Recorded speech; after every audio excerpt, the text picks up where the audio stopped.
Salut tout le monde, c'est le collectionneur. Aujourd'hui, on déballe ensemble la Star Wars Smuggler's Bounty sur le thème Rebels. Alors la box Star Wars Smuggler's Bounty est exclusive à l'Amérique du Nord, donc il faut passer par Shipito. Je vous mets le lien dans la description pour un petit article explicatif. Et cette box coûte environ 40$ américains, frais de port inclus.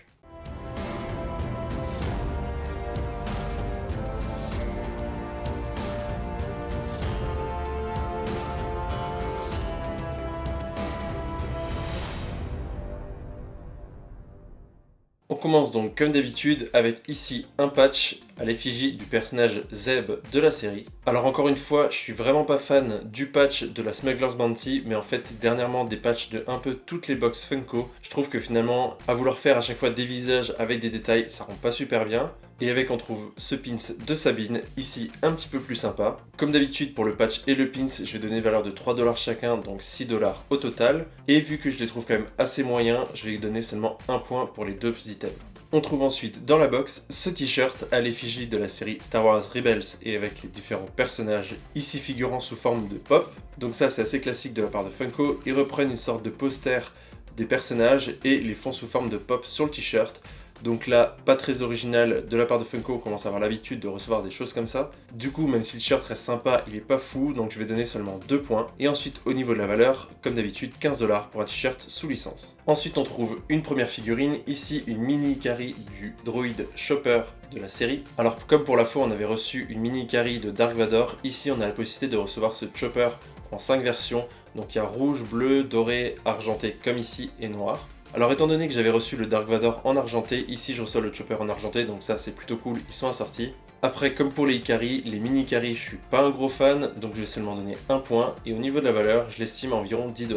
Et bien sûr, comme pour tous les produits de la Smuggler's Bounty, il s'agit d'une exclusivité pour la box. On trouve ensuite une première pop, ici à l'effigie de Captain Rex, qui tient 2 pistolets en main. On reconnaît également un petit peu son armure de Stormtrooper, donc avec les traits bleus et le reste en blanc. Donc ça fait vraiment une grosse référence à Captain Rex, qui depuis The Clone Wars avait cette armure justement bleue. Captain Rex c'est aussi l'un des clones les plus emblématiques sûrement pour ceux qui regardent justement les séries animées de Star Wars. Donc je vais donner 3 points pour cette pop et une valeur de 15$. Et on termine ensuite avec la pop de Darth Maul, donc le site qu'on retrouve dans l'épisode 1 et donc ensuite dans The Clone Wars, puisqu'en fait, effectivement, il n'est pas mort.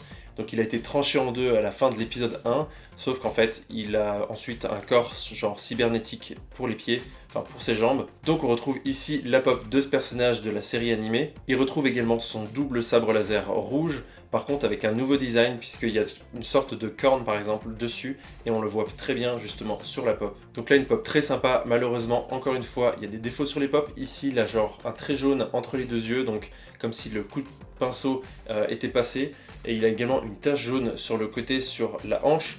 Donc là, dommage d'avoir justement autant de défauts encore une fois sur une pop. Surtout que ici, sur la face et sur le côté, donc c'est quand même assez visible. En plus c'est de la peinture, donc ça va être sûrement très difficile à enlever, voire impossible sans abîmer la figurine. Mais sinon, dans le cas où vous n'aurez pas eu de soucis avec cette pop, ça reste une très jolie pop avec énormément de détails, donc je vais donner 4 points et une valeur de 15$.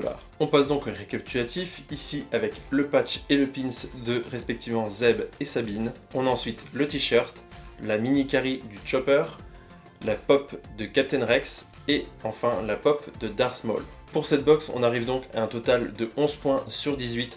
Donc c'est pas fameux, c'est pas excellent. Maintenant je dirais que cette box perd essentiellement des points à cause de la mini Ikari et du t-shirt qui sont pas exceptionnels. Maintenant n'hésitez pas à me dire dans les commentaires si vous pensez que cette note est juste ou si vous pensez qu'au contraire cette box mériterait une meilleure note. N'hésitez pas également à mettre un pouce bleu si vous avez apprécié cet unboxing et n'hésitez pas à me retrouver sur les différents réseaux sociaux et également sur le groupe Geek Collectionneur et Fun que j'ai créé sur Facebook. Je vous mets le lien dans la description et on peut se retrouver dessus pour parler comics, cinéma, figurines, etc.